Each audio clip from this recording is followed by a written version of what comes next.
So I wanted to come and talk to you tonight about libraries. And I thought I would start out by sharing a story of something that happened to me just a couple weeks ago. I was talking to a group of people in Brighton, and I was talking about all the great things that are happening in libraries across Monroe County and across the United States today. I got through my talk, and this man in the front raised his hand, and he said, "But isn't the internet making libraries obsolete?"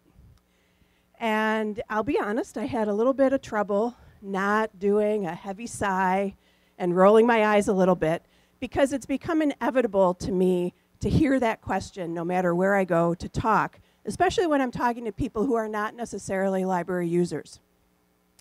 So I take it as kind of a challenge. And tonight, I want to talk a lot actually, about libraries. And I want to answer that question for you. And the answer is no, libraries are not obsolete. And I'm going to tell you why tonight. Americans love their public libraries. In 2013, 2.2 billion items were borrowed from America's public libraries. 1.5 billion library visits were recorded in 2013 in American libraries. In Monroe County alone, last year, 9 million items were borrowed from all the libraries within our county, and there are 20 of them. 2 million library visits were recorded in Monroe County in 2014. People love their libraries. But why? Why are they coming to libraries in such large numbers? And part of the reason for that, I think, is because libraries are trusted organizations. They offer a transformative experience for people way beyond books. A block away from here is the Central Library of Rochester and Monroe County. You can just see the back of it. And I was a little worried a little while ago thinking that fire truck was there for the library. Fortunately, I don't think it is. But the Rochester Public Library has commanded the block of South Avenue, Broad Street, and Court Street since 1936. First with the Rundle Memorial Building, built in 1936 and opened that year. And then in 1997 with the Bausch and Lomb Public Library building. And for those of you who may not have visited, both of those buildings are connected underground by a tunnel. So you can move between the two very easily. And what happens in those buildings?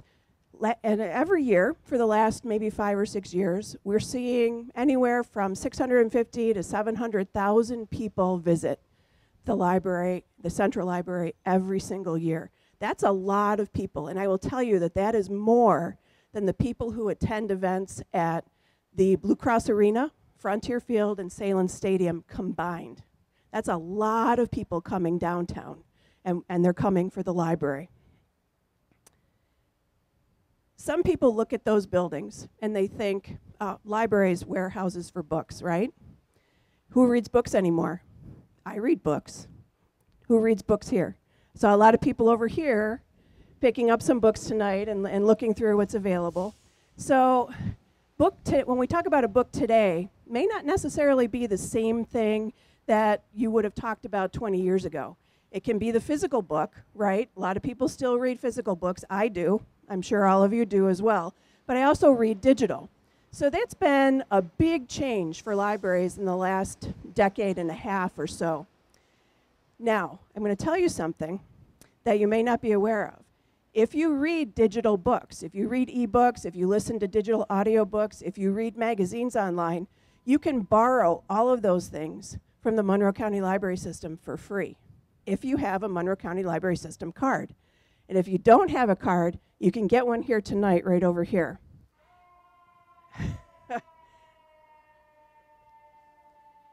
And to make it even better, to make that even more interesting for you, if you're a New York State resident, you can get a New York Public Library card for free by mail and get access to all of their digital collections as well.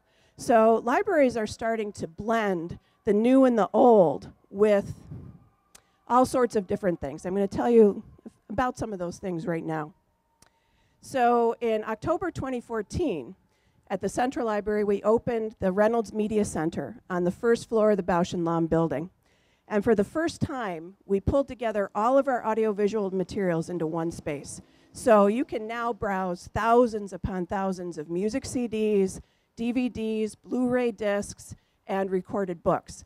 But you can also play at a gadget bar. So you can go and try out all types of new technology, including a 3D printer pen, which is really, really neat.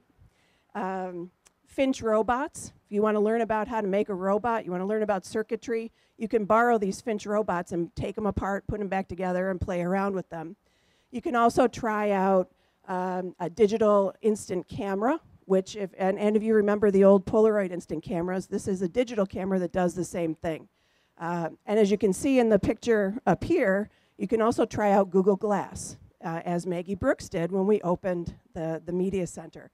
So, you know, people are coming in there to try new things, but also to still borrow. So again, we're blending the new with the old.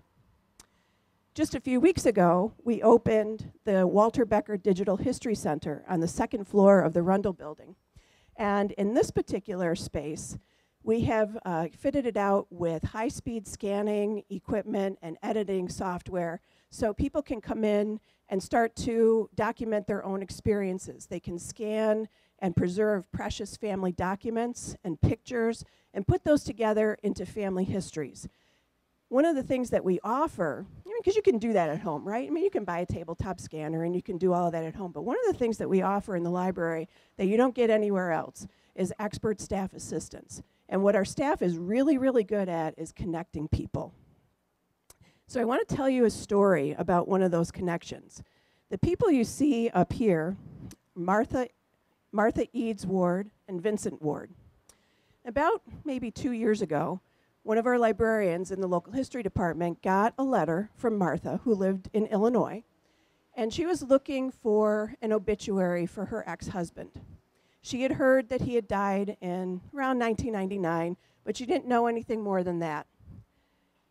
As it turned out, as he worked with Martha, he learned that the two of them had married very young and had divorced fairly quickly due to some family pressures.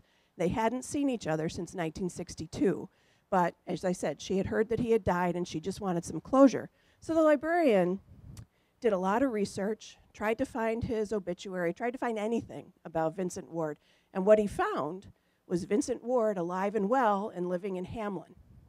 So he managed to connect Martha and Vincent again. Again, as I said, they hadn't seen each other since 1962. And she came here to visit him. So they reconnected. She reconnected with her first and only love. Neither one of them ever married again. So, you know, they remained in contact for the entire time that this occurred, over the last 2, maybe 3 years. And she passed away just a few weeks ago, but in the last few years of her life, she was able to maintain and reconnect with her first husband. And that's the kind of thing that happens in libraries all the time.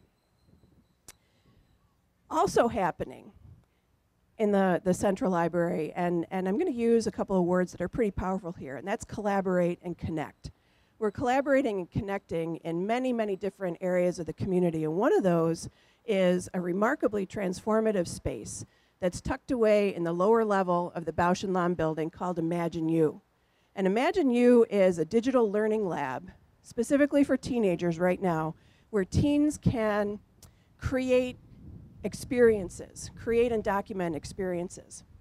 The lab is fitted out with professional grade sound and audio equipment, editing software, animation software, and most importantly, adult mentors who work with teenagers to help them understand how to use this equipment to create and curate and document their experiences. Now, they just released a theme video for their program. I'm going to share a little bit of that with you today. I'm not going to show you the whole thing, just a clip of it. You can see the full clip on the Central Library's Facebook page. It's buried right now, but I promise I'll pin it up to the top later tonight. Start, 2, 1, booster ignition, and liftoff of this. Remember, this was composed and filmed by these kids. Manifestation. Caught up at checkpoints, they got you where they want you. Checkmate, man. Brain shaping my kings and queens into pawn playing. leaving barely enough wiggle room to advance a few spaces, get spaceless.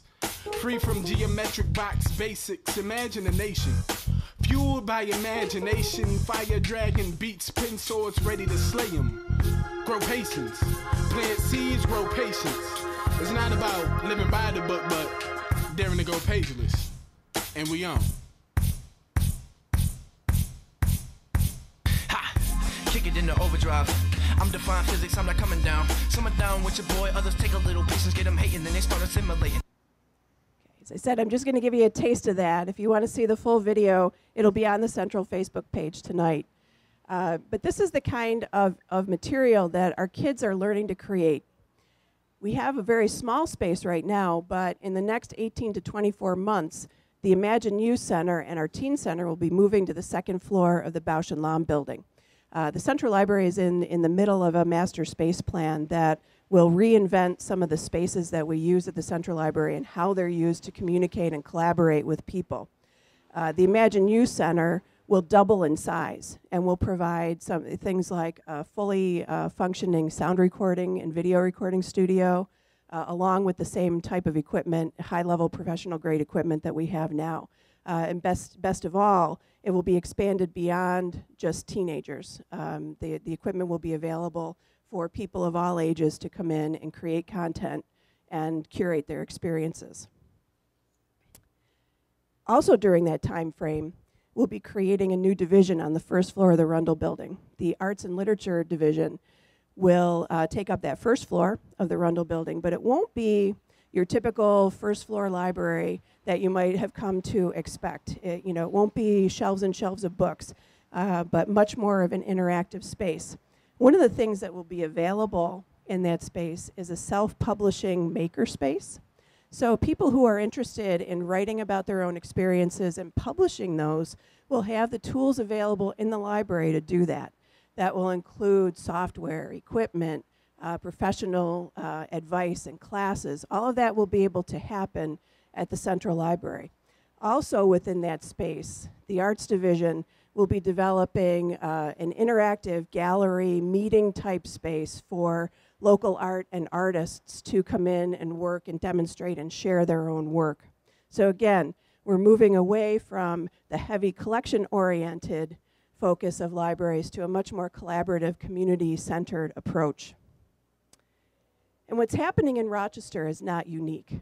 All across the country, libraries are doing amazing things in their communities. In New York City and Chicago, for example, public libraries are loaning portable Wi-Fi hotspots to students and their families as a way to bridge the digital divide. And we're looking at trying to bring that program here to Rochester. We have a proposal that we're shopping around right now to pilot something like that in the northeast part of the city where very, very few people have internet in their homes. In Los Angeles, the Los Angeles Public Library is now accredited to issue high school diplomas to students, adult students who are going through the high school equivalency programs and classes offered at multiple locations throughout Los Angeles County. In Rochester, we're also offering classes in multiple locations for high school equivalency, for English as a second language, for citizenship for our new Americans, and financial and digital literacy. We're taking that whole concept of books and reading and sort of turning it around and recognizing that reading doesn't always mean reading a book, but it means literacy. It means being able to read. It means being able to understand what you're reading and apply what you learn to what you're living. In Rochester, over at the Wheatley branch, just on the edge of Cornhill, the grounds there are being transformed into an urban food forest. Now, if you know that area, it's a little bit of a food desert. There's not much in the way of grocery stores that provide fresh food. So the Wheatley Library for the last couple of years has been running classes for people on nutrition, on urban farming, on how to plan, plant, and harvest crops. And all of that is happening on the grounds of the Wheatley branch. You can see in the picture here some of the harvest from last week, some cucumbers and squash, and then also some children who are taking part in a class there with their adults, learning how to farm and how to cultivate their fresh food. I'll end with tonight by talking a little bit about what I wish for you. Libraries, as I said, are transforming the way that they operate. We're doing it in Rochester. It's happening across Monroe County. It's happening across New York State and across the country.